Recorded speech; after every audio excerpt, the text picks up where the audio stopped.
মুসলমান ঘরের ছেলে মেয়েরা, আব্বারা, তরুণেরা, এ নবী প্রেমিকের আগা, এরকম ভাবে যুবক আব্দুল্লাহ কি করলেন, এরকম ভাবে বাদশাহ আলমগীর প্রথমবার যে দিল্লি জমিনে খাজা গরিবে নামাজে কবরে প্রথমবার সালাম দেয়, আসসালামু আলাইকুম ইয়া আলাল কবর, প্রথমবার সালাম দিলেন, কোনো আওয়াজ আসলো না। দ্বিতীয়বার সালাম দেয়, আসসালামু আলাইকুম ইয়া আলাল কবর, দ্বিতীয়বারও কোনো আওয়াজ আসে না। তৃতীয়বার সালাম দেয়, আসসালামু আলাইকুম আলাল কবর, সঙ্গে সঙ্গে যুবকের কবর থেকে ওয়ালাইকুম আসসালামের আওয়াজ কানা ভেসে উঠেছে।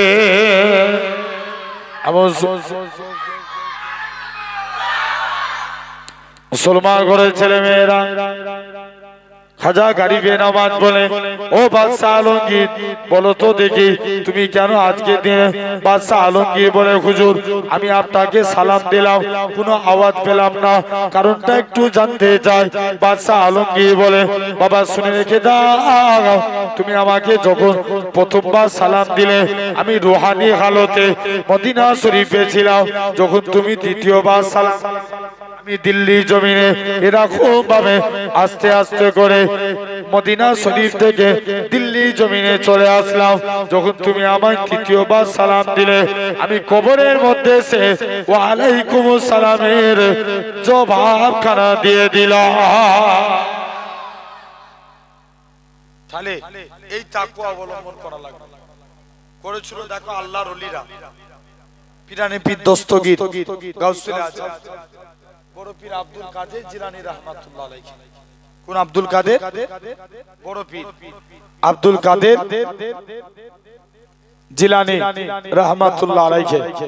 তিনি একদিন, এই শুনছো ভাই, বড় পীর আব্দুল কাদের জিলানী তিনি একদিন রাস্তা দিয়ে যাচ্ছেন, একটা শায়েখ মনে মনে নিয়ত করছে আমি হুজুরের হাতে মুরিদ হব, আগে যে দেখবো হুজুর আমল কেমন করে, আমল যদি ঠিক করে আল্লাহর ওলি বলে মানবো, নচেত মানবো না। কি বলছে? যে দেখবো আমল কেমন করে, আমল যদি ঠিক করে আল্লাহর ওলি বলে মানবো, না হলে মানবো না। এসে দেখে বড় পীর সাহেব বাড়িতে এসে ফজরের নামাজ মানে ফরজ নামাজ পড়ে, সুন্নত পড়ে না। কি নামাজ পড়ে? ফরজ নামাজ পড়ে, সুন্নত পড়ে না। দ্বিতীয় দিন আবার এসে ফরজ নামাজ পড়ে, সুন্নত নামাজ পড়ে না। মুরিদ বলছে আল্লাহ এই কি পীর, ফরজ নামাজ পড়ে সুন্নত পড়ে না, উপায়টা কি আছে দেখি। মুসলমান ঘরের ছেলে মেয়েরা, আব্বারা, তরুণেরা, এ নবী প্রেমিকের আগা, যুবক ছেলেরা কি করলো? আস্তে আস্তে করে আল্লাহ পাকের ওলি হযরত আব্দুল কাদের জিলানী রাহমাতুল্লাহ আলাইহি হুজুরের কাছে চলে গেলেন। হুজুরের কাছে যেয়ে বলে, দ্বিতীয় দিন শুনেছি আল্লাহর ওলিরা রাত জেগে ইবাদত করে, হুজুর সারা সারা রাত ঘুমিয়ে ঘুমিয়ে কাটিয়ে দেয়, ভোরের টাইম হয়েছে, ওলি আল্লাহদের প্রতি ইলহাম হয়, ইলহামে আওয়াজ আসে, ইয়া আব্দুল কাদের জিলানী, যারা জান্নাতি মানুষ তাদের জুতোগুলোকে মসজিদে জিরি, ইয়া আব্দুল কাদের জিলানী, তুমি আজকে দিনে তুমি যখন সবাই ঘুমিয়ে পড়েছিল তুমি আল্লাহকে রাজি করে ফেলেছো, এর বিনিময়ে কি চাও? আব্দুল কাদের জিলানী বলে, আল্লাহ তুমি আমায় মোটা বানিয়ে দাও। দ্বিতীয় দিন দোয়া চায়, আল্লাহ মোটা বানিয়ে দাও। তৃতীয় দিন দোয়া চায়, আল্লাহ মোটা বানিয়ে দাও। ও যুবকেরা, আল্লাহ পাকের ওলি হযরত আব্দুল কাদের জিলানী এরকম ভাবে মুরিদ কানা হুজুরের কদমে পড়ে যায়। ওগো আল্লাহ পাকের ওলি, তুমি কেন বারে বারে মোটা খোয়া দোয়া চাও? আল্লাহ পাকের ওলি হযরত আব্দুল কাদের জিলানী বলে, ও বাবা মুরিদ, তুমি কেন বারে বারে মোটা খোয়া দোয়া চাও?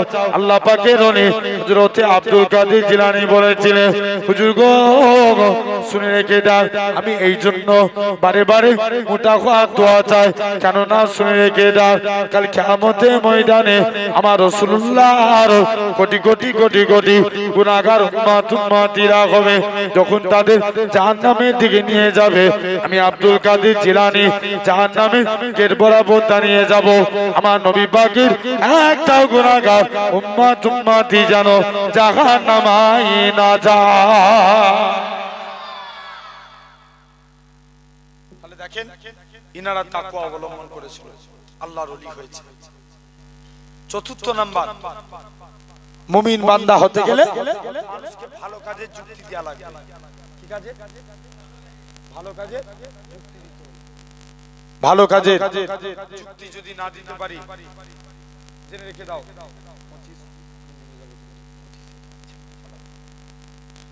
জেনে রেখে দাও, আল্লাহ কবুল করেন। ভাইরা, আব্বারা, তরুণেরা, ভালো কাজে যুক্তি দিতে হবে। কি কাজে? জোর করে বলো না। ভালো কাজে যুক্তি দেয়া লাগবে। মানুষকে ভালো কাজে যুক্তি দিতে হবে, বলো ইনশাআল্লাহ। জোর করে বলো, আল্লাহ কবুল করে না। আমার ভাইরা, আব্বারা, তরুণেরা,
দুরূদ শরীফ আল্লাহুম্মা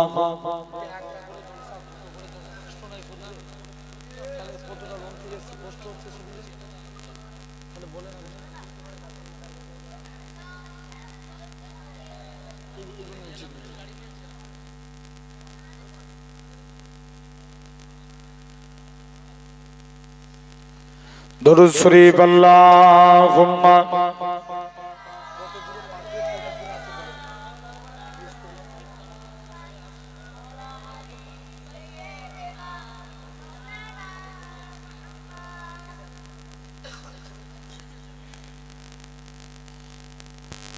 জিকির করেন লা ইলাহা ইল্লাল্লাহ।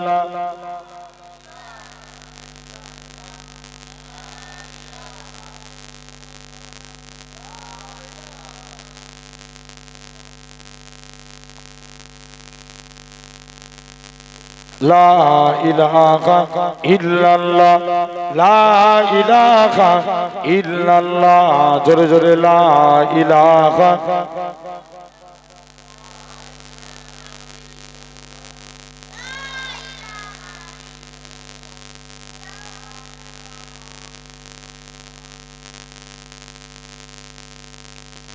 পৃথিবী থমকে গেছে, হারিয়েছে চিরচেনা রূপ।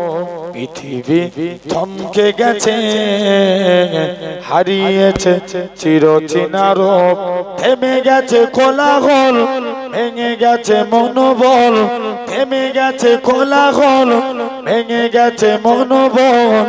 অতিশয় ইশারায় সামনে এসো, ইয়া নাফসি ইয়া নাফসি, সুরে চিৎকার। অদৃশ্য কেউ যেন বলছে ডেকে, বলো আজ রাজত্ব কার। অদৃশ্য কেউ যেন বলছে ডেকে, বলো আজ রাজত্ব কার। পৃথিবী থমকে গেছে, হারিয়েছে চিরচেনা রূপ। থেমে গেছে কোলাহল, ভেঙে গেছে মনোবল। অদৃশ্য ইশারায় সামনে এসো, ইয়া নাফসি ইয়া নাফসি, সুরে চিৎকার। অদৃশ্য কেউ যেন বলছে ডেকে, বলো আজ রাজত্ব কার, বলো আজ রাজত্ব কার, বলো আজ রাজত্ব কার, বলো আজ রাজত্ব কার। আল্লাহুম্মা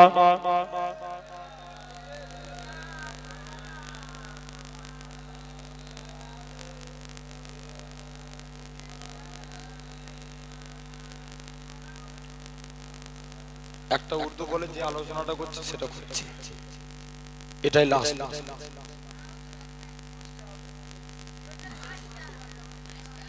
একটা বলছি তো আমি ওটা বলি না।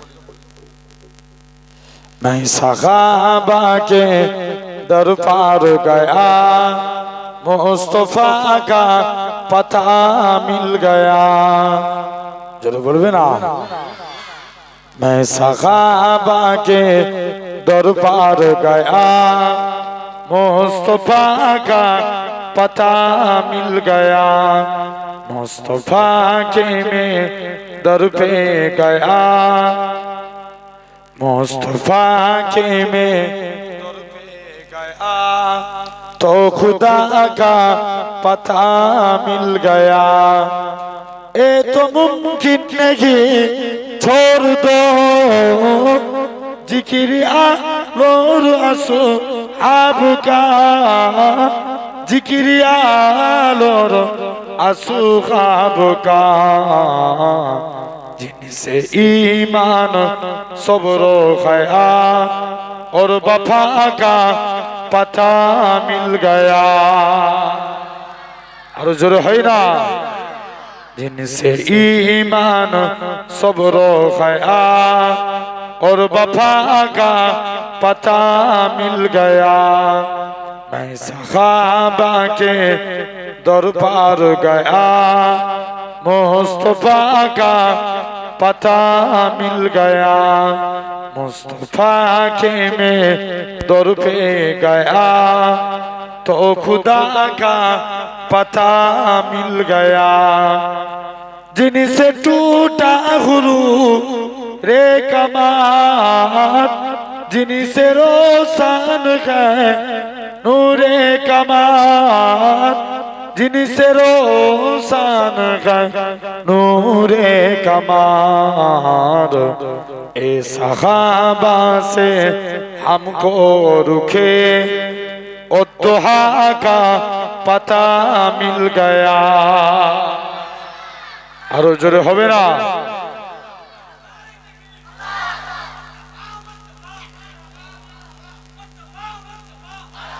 তুই বলতে পারিস, বল তুই বল না রে মুস্তাফা, বল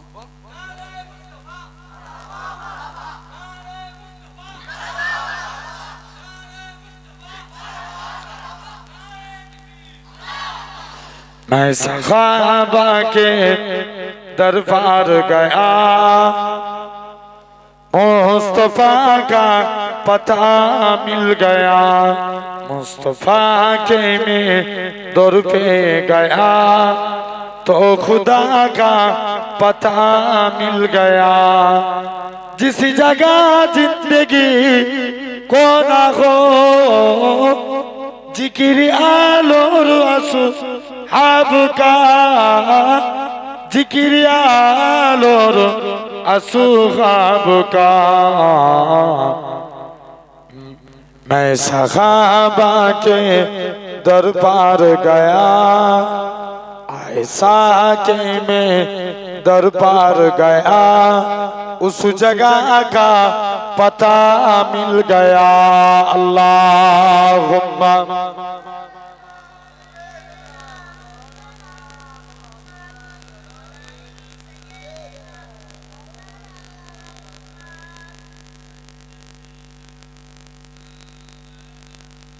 ভাই যে কথা বলছিলাম, তাহলে ভালো কাজ করা লাগলে মানুষকে আল্লাহর মুমিন বান্দা হতে গেলে মানুষকে সব সময় ভালো কাজে যুক্তি দেয়া লাগে। ঠিক আছে, জোর করে বলো, ভালো কাজে যুক্তি দিতে হবে। এখন ইহুদির এক মেয়ে ছিল, খুব মনোযোগ দিয়ে আলোচনাটা শুনো। ইহুদির একটা মেয়ে ছিল, ইহুদি তার মেয়ের জন্য বিয়ে ঠিক করেছে।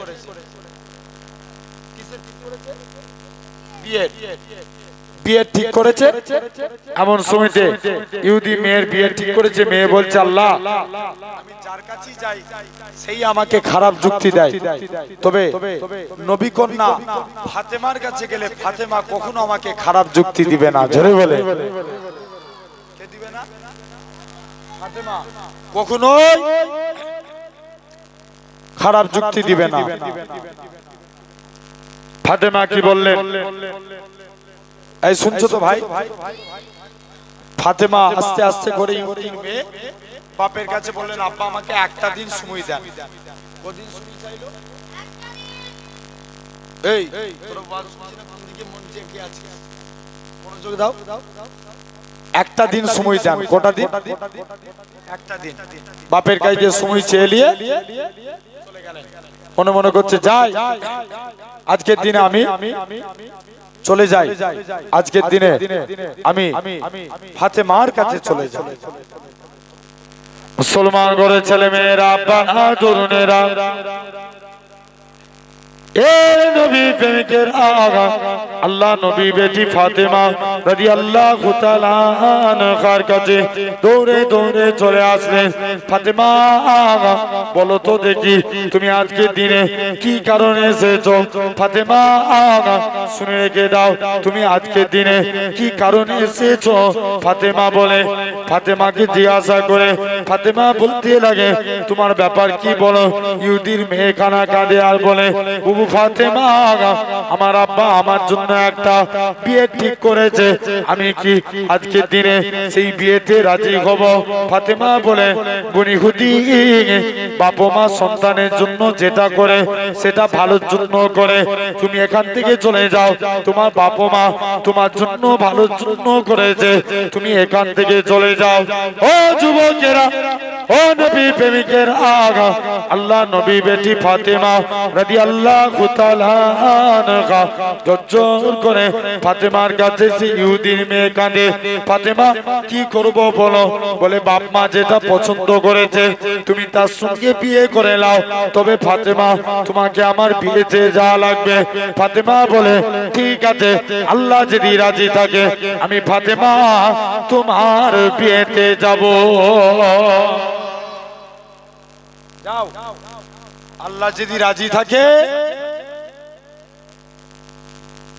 আমি ফাতেমা তোমার বিয়েতে যাব। চলে গেল। শুনছো? দ্বিতীয় দিন আর ফাতেমা কি করেছে? রাজি। হাতটা ধরে টেনে বসা। এই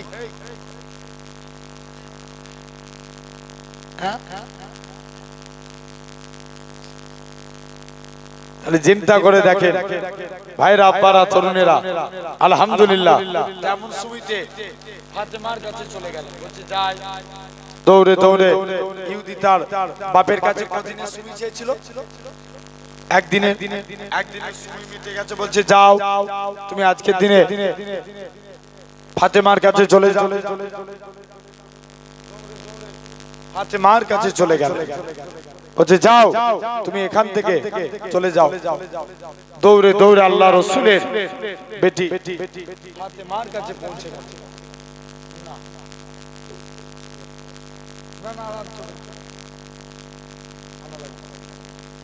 বলছি না,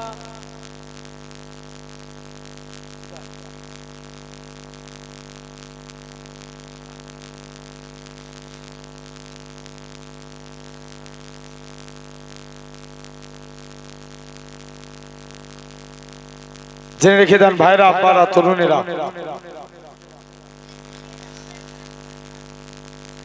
আল্লাহ কবুল করেন। আল্লাহ রাসূলের বেটি ফাতেমার কাছে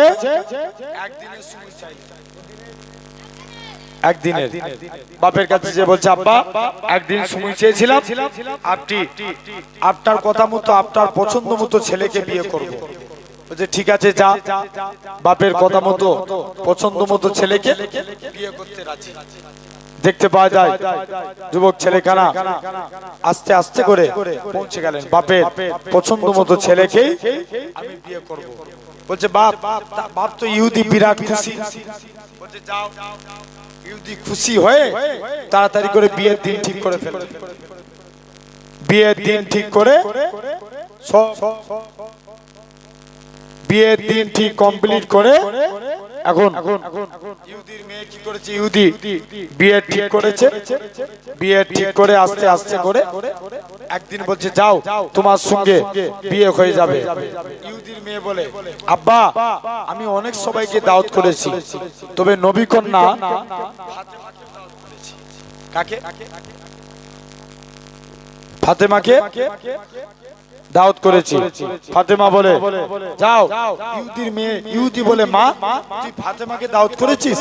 ফাতেমা ছিঁড়া ফাটা তালি দিয়া জামা পরে তুই ফাতেমাকে দাওয়াত করেছিস? না, এটা মানা যাবে না, এখান থেকে চলে যাও। ইহুদির মেয়ে আস্তে আস্তে করে বলছে ফাতেমা বিয়েতে না এলে আমি বিয়ে করব না। জোরে বলবে না? বলছে ঠিক আছে যাও। দৌড়ে দৌড়ে চলে গেলেন আল্লাহ নবী বেটি ফাতেমার কাছে। ইহুদির মেয়ে বলছে ফাতেমা যদি শাড়ি না কিনতে পারে, দরকার হয় একটা তাকে শাড়ি কিনে দেব। কটা শাড়ি? বলছে তাকে দরকার আমি নিজে একটা শাড়ি দান করব। যাই ফাতেমার কাছে চলে যায়। মুসলমান ঘরের ছেলে মেয়েরা, আব্বা তরুণেরা, এ নবী প্রেমিকেরা, আল্লাহ নবী বেটি ফাতেমা আস্তে আস্তে আল্লাহ নবী বেটি ফাতেমা এরকম ভাবে ইহুদির মেয়েরা আস্তে আস্তে করে চলে গেলেন। ফাতেমার কাছে গিয়ে বলে ফাতেমা তোমাকে আজকে দিনে আমার বিয়েতে যাওয়া লাগবে। ফাতেমা বলে না না না না, আমি তো তোমার বিয়েতে যাব বলে কথা দিয়েছি, তবে তোমাকে আমার বিয়েতে নতুন কাপড় পরে যাওয়া লাগবে। ফাতেমা বলে এটা কেমন করে সম্ভব? আমি গরিব মানুষ, আমার কাছে এরকম ভাবে আমার কাছে নতুন কাপড় নাই, আমি কেমন করে যাব? না না না না, এটা মানা যাবে না, আমার কাছে তো শাড়ি নাই। ও যুবকেরা, ইহুদির মেয়ে কানা বলে ফাতেমা দরকার হয় একটা শাড়ি দান করে দিলাম। ফাতেমা বলে উনি হুদি কি কথা তুমি আমায় শোনালে? আমার আব্বা জান যদি দুনিয়ার সম্পত্তি চাইতো, আমার আল্লাহ পাক তাম পৃথিবীর সম্পত্তিকে আমার আব্বা জানের কদমে রেখে দিতে।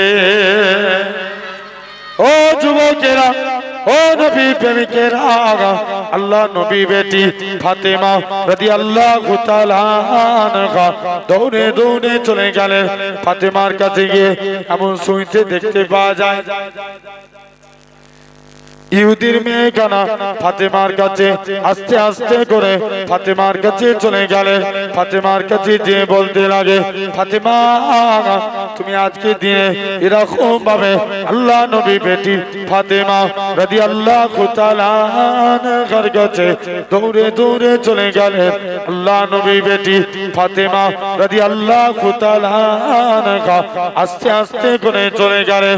ও যুবকেরা, ফাতেমা নামাজ পড়ে দোয়া চায়। ফাতেমা বলে বুন ইহুদি কেঁদো না কেঁদো না, আল্লাহ যদি রাজি থাকে আমি ফাতেমা তোমার বিয়েতে নতুন শাড়ি পরে যাব। ফাতেমা নামাজ পড়ে দোয়া চাইতে দেরি, কাপড় আসতে দেরি হয় না। এমন শুনতে দেখতে পাওয়া যায় আল্লাহ নবী বেটি ফাতেমা রাদিয়াল্লাহু তাআলা আনহা আস্তে আস্তে করে দৌড়ে দৌড়ে চলে গেলেন আল্লাহ নবী বেটি ফাতেমা রাদিয়াল্লাহু তাআলা আনহা আস্তে আস্তে করে চলে গেলেন। এ নওজোয়ান যুবকেরা, আল্লাহ নবী বেটি ফাতেমা শাড়ি কানা নিয়ে আল্লাহ নবীর কাছে চলে গেলেন। আল্লাহ নবী বলে বেটি ফাতেমা বলো তো দেখি কি জন্য তুমি আজকে দিনে এসেছো? আব্বা জান নামাজ পড়ে দেখি এই শাড়িটা আমার বাড়িতে এসেছে। শাড়ি খানা নিলেন। শাড়ি খানা নিয়ে জিবরাইল আমিন আল্লাহ নবীর দরবারে আসে। ইয়া রাসূলুল্লাহ, হাবিবাল্লাহ, ফাতেমার ব্যবহারে আল্লাহ খুশি হয়ে গিয়ে ফাতেমার উপরে আল্লাহ রাজি হয়ে গিয়ে জান্নাতুল ফেরদাউস থেকে ফাতেমার জন্য শাড়ি খানা পাঠিয়েছে। এ নওজোয়ান যুবকেরা, আল্লাহ নবী বেটি ফাতেমা রাদিয়াল্লাহু তাআলা আনহা তিনি কি করলেন শাড়িখানা পরিধান করে আল্লাহ নবী বেটি ফাতেমা শাড়িখানা পরিধান করে আস্তে আস্তে করে ইহুদির বিয়ে বাড়িতে চলে গেলেন ফাতেমা এমন খুশবু বার হতে হয় এমন খুশবু বার হয় গোটা ইহুদির বাড়িটা নূরানূর আলোয় আলোকিত হয়ে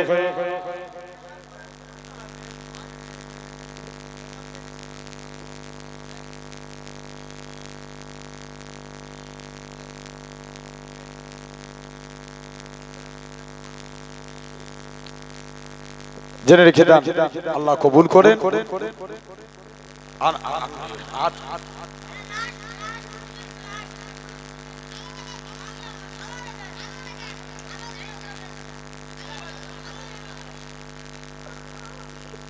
এই শুনেন আল্লাহ কবুল করেন মাশাআল্লাহ হুজুর এসেছেন আমি শুধু এই হুজুর বলে আমি ধরে রেখেছি অন্য কেউ হলো মাইকতে পাঠিয়েছিলাম বুঝতে পারছেন আলহামদুলিল্লাহ সদ্য মামাজান হুজুর কেবলা একবার তাকবীর দেন নারে তাকবীর একবার জোরে দেন নারে তাকবীর নারে তাকবীর আলহামদুলিল্লাহ যাবে কম বেশি আপনারা পীর নগর শরীফ নাম আপনার পীরের আওলাদ এসেছি যতটুকু আলোচনা করলাম আল্লাহ জানো আমাদের সকলকে আল্লাহ সিরাতাল মুস্তাকিমের পথিক বলেন আল্লাহুম্মা আমিন ওনাদের সঙ্গে আমাদের একটা আত্মীয়তার সম্পর্ক আছে কথা বুঝতে পারছেন বাপ আলহামদুলিল্লাহ আল্লাহ কবুল করেন যে রেখায় অনেকক্ষণ সেই আপনার 24 পরগনায় ছিলাম সেখান থেকে এসে ডাইরেক্ট মাইক ধরে এসেছি একটাই মাইক ধরেছি আল্লাহ আবার এখান থেকে পড়ালেন আল্লাহ যতটুকু বলালেন আল্লাহ যেন আমাদের সকলকে আমল করার তৌফিক দেন সকলে বলি আল্লাহুম্মা আমিন একবার দরুদ শরীফ আল্লাহুম্মা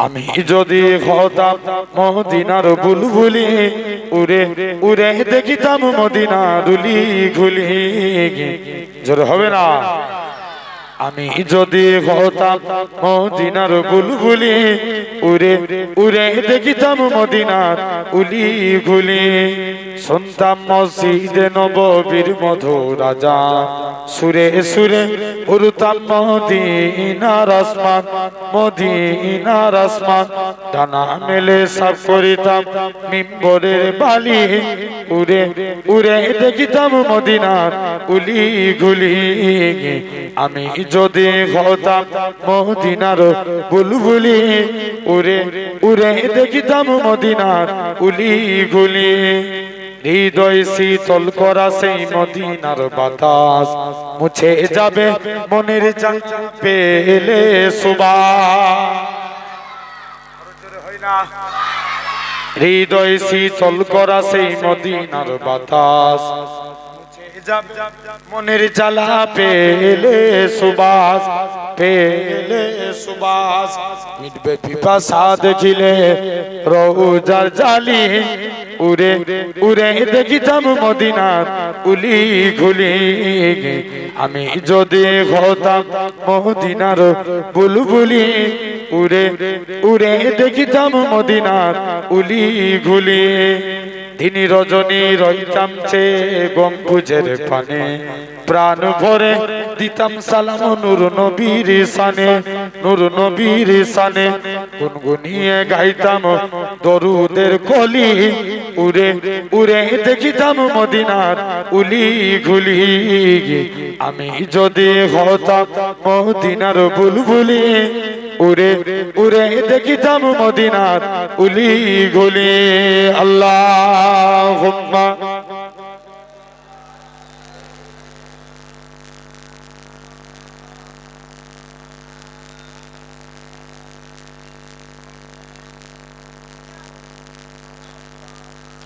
কি শুনতে পাইনি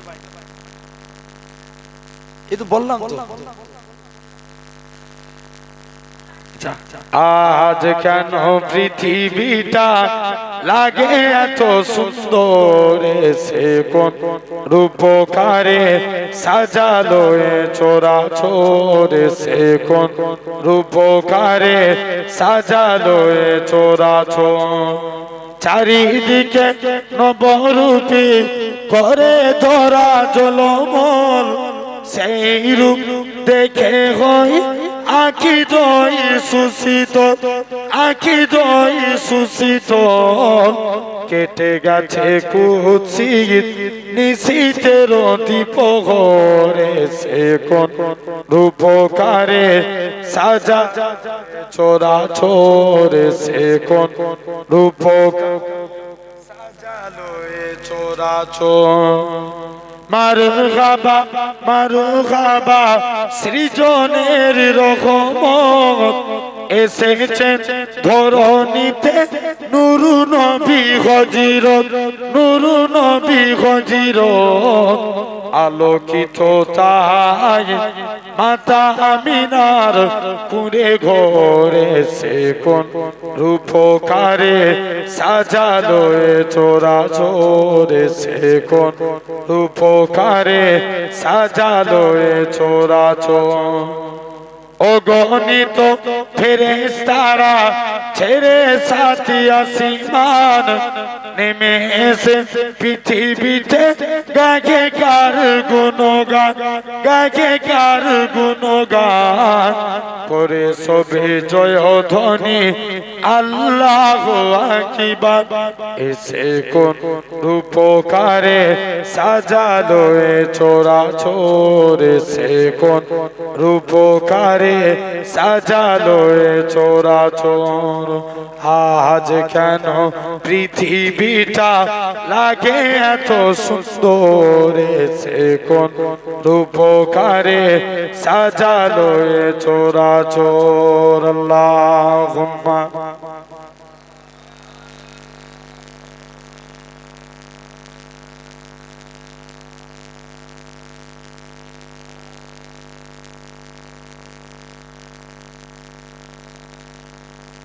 আমার ভাইরা, আল্লাহ আমাদের সকলকে কবুল করেন। আমি যে বিষয়ের উপরে আলোচনা করছিলাম যে আল্লাহর মুমিন বান্দা হতে গেলে টোটাল মাশাআল্লাহ, একটু তাকবীর দেন, নারে তাকবীর। সকলে একটু দাঁড়িয়ে পড়ে যান, সকলে দাঁড়িয়ে।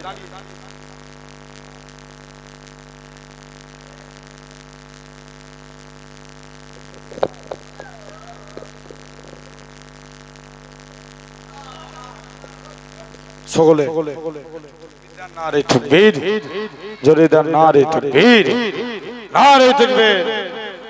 পিয়ারডাঙ্গা শরীফ, পিয়ারডাঙ্গা শরীফ, নারে তাকবীর।